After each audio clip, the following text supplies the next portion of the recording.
আসসালামু আলাইকুম, আশা করি সবাই ভালো আছেন। এই তো বৃষ্টির মধ্যে চলে আসলাম আমাদের ঢেঁড়স খেতে। আর দেখেন কয়েকটা ঢেঁড়স উঠে নিছি, এগুলো একটু মাছ দিয়ে রান্না করব, আর সাথে একটু গরু মাংস রান্না করব, সেগুলো আপনাদের সাথে শেয়ার করব। আর কয়েকদিন ধরে কিন্তু প্রচুর বৃষ্টি আমাদের এদিকে, আসলে বাইরে তো রান্না করা যায় না, ঘরে বৃষ্টির কারণে সবজির দাম কিন্তু অনেকটা বেড়ে গেছে। আর দেখেন এখানে এই যে কাঁচামরিচ গাছ আছে, দুম্বা গাছগুলোও আছে।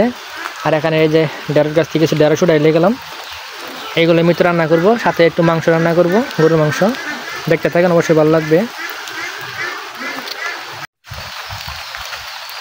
আর আজকে গরুর মাংস রান্না করবো। এই দেখেন কত বড় একটা ডাকা নিয়ে এসছে, আমার থেকেও অনেক বড়। এই দিয়ে রান্না করবো মাংস।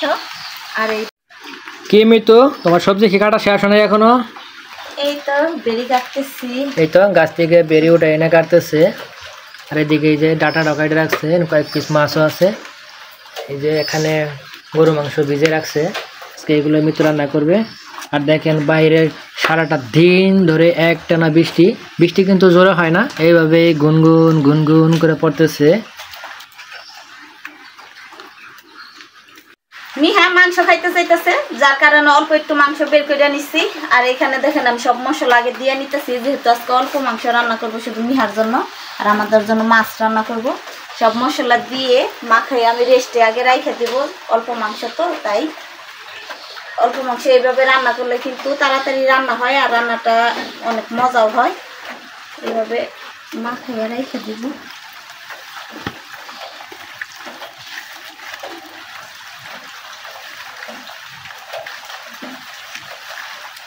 এই তো আমার মাংসটা মাখানো শেষ, আমি এইভাবে ডাইকা রাইখে দিব। আর এদিকে আমি রান্না বসিয়ে দেবো মাছটা রান্না হইতে হইতে ওইটা রেস্টে থাকবো ততক্ষণ।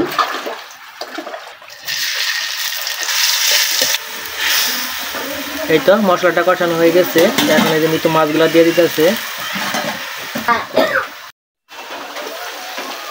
এই তো মাছটা কষানো হয়ে গেছে। আজকে মাংস রান্না করবো, যেহেতু মাংস একটু খাওয়া হবে, আর মাছও অল্প একটু মাংস দেওয়া হয়েছে।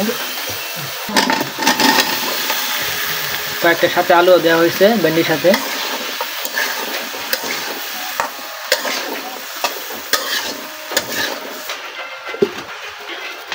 বৃষ্টি ছাড়ার নাম নেই, দেখেন সবসময় বৃষ্টি পড়তেই আছে।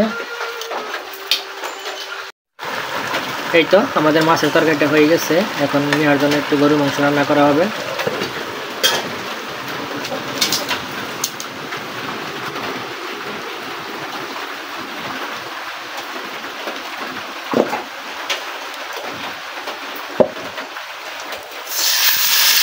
এই তো গরু মাংসগুলো মাথায় রাখছিল, সেগুলো এখন দিয়ে দিতেছে।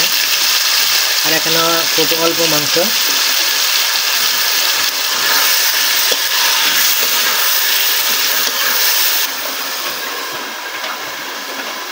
আর এইদিকে তো বৃষ্টি ছাড়া কোনো নাম নেই, বৃষ্টি পড়তেই আছে একেবারে। এই তো আমার গরুর মাংসটাও হয়ে গেছে, দেখেন। আর এইদিকে দেখেন মাছের তরকারিটাও হয়ে গেছে, আমার রান্না করা শেষ। যদি ভিডিওটি ভালো লাগে অবশ্যই লাইক কমেন্ট শেয়ার করে পাশে থাকবেন। ধন্যবাদ সবাইকে আমার ভিডিওটি দেখার জন্য।